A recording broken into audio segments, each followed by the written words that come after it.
کر چکے ہوں گے, ہمارے اندر بزنس مین بیٹھے ہوئے ہیں. پاکستان کو ایک نئے نظام کی ضرورت ہے, صرف پاکستان کو نہیں, کیونکہ ہمارا اسلام جو ہے وہ صرف مسلمانوں کے لیے نہیں ہے. اٹس ناٹ مسلم اسپیسیفک, یہ ہیومینٹی کے لیے ہے. ورنہ ہمارا رب العالمین کیوں کہلائے؟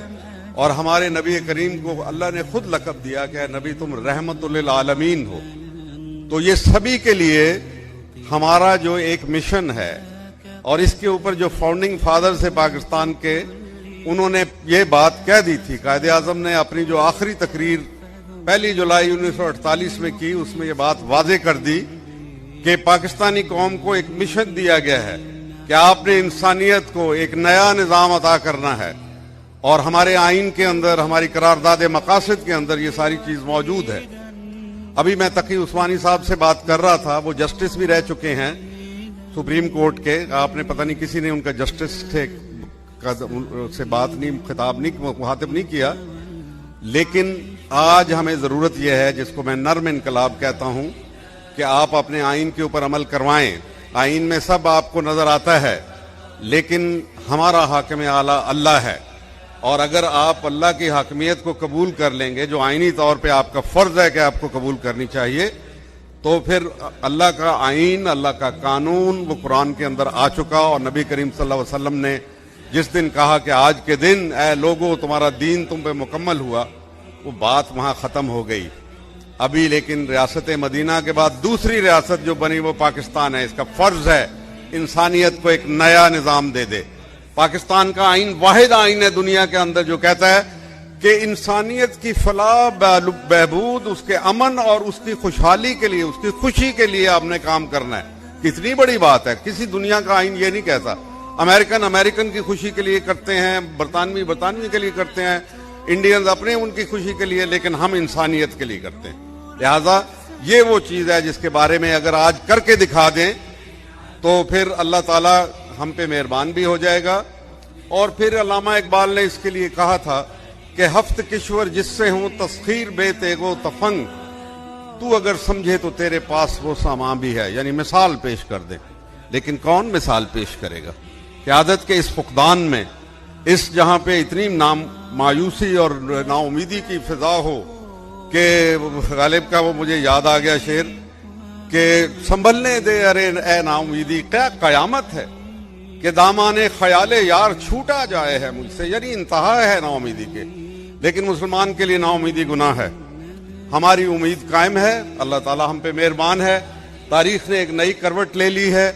جو متحارب نظام تھے وہ سارے ڈوب گئے, اور اتفاق سے ہماری دہلیز کے اوپر ڈی گئے. ہمارے بالکل سامنے ساتھ والے ملک میں, پاکستانی افغانستان کے اندر, یہ دونوں نظام شکست کھا گئے. اور جو میدان شکست میں شکست ہو جاتی ہے, اس کے جبڑوں میں سے, شکست کے جبڑوں میں سے آپ فتح نہیں نکال سکتے. مغرب اب اس کے اندر سے فتح نکالنے کی کوشش کر رہا ہے, ہمیں لڑا کے, ایک دوسرے کے ساتھ لڑا کے. میں اس کے اوپر بڑی تفصیل میں جا سکتا ہوں, لیکن میں یہ نہیں کہہ رہا. صرف جو ان کا سب سے بڑا گرو ہے, انٹلیکچوئل بھی, اور یہودیوں کا سب سے بڑا رہنما, ہنری کسنجر کی نئی کتاب آئی ہے حال ہی میں, کوئی 4 مہینے پہلے, یہاں نہیں ملتی, میں کہ امریکہ سے مجھے ایک دوست نے بھجوائی.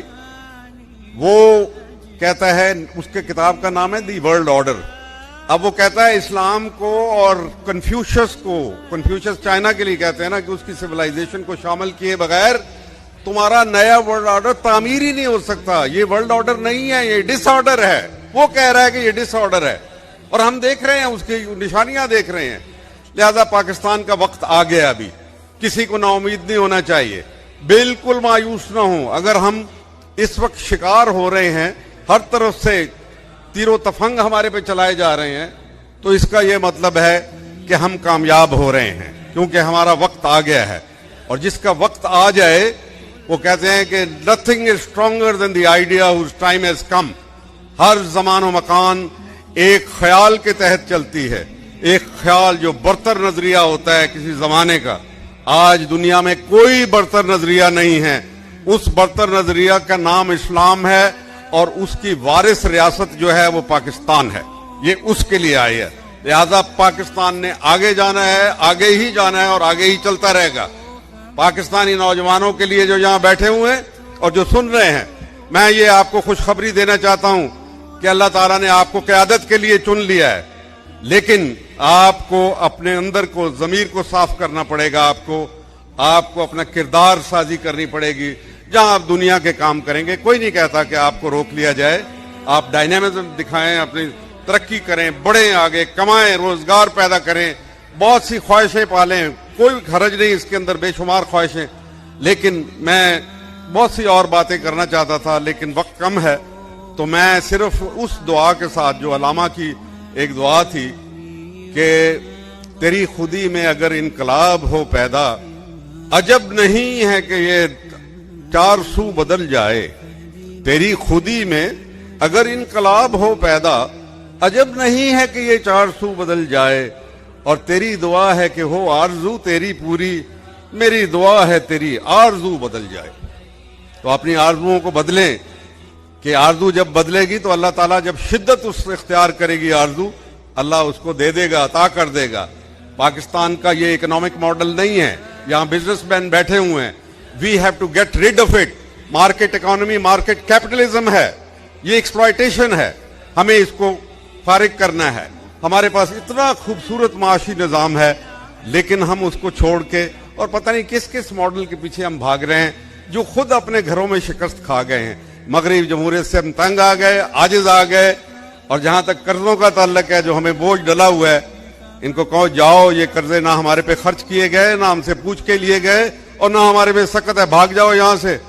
ان کو ضرورت ہے پاکستان کی، یقین کرو کہ یہ کبھی بھی آپ سے قرضے لینے کے لیے، کیونکہ آپ نیوکلیئر حیثیت کے مالک ہیں، اور اگر آپ کہیں گے یہ آج دنیا کو ضرورت ہے، مڈل ایسٹ کو ضرورت ہے آپ کے انہوں نے تسلیم کر لیا، آپ کی قیادت کو تسلیم کر لیا عملاً، تو آپ جناب فکر نہ کریں۔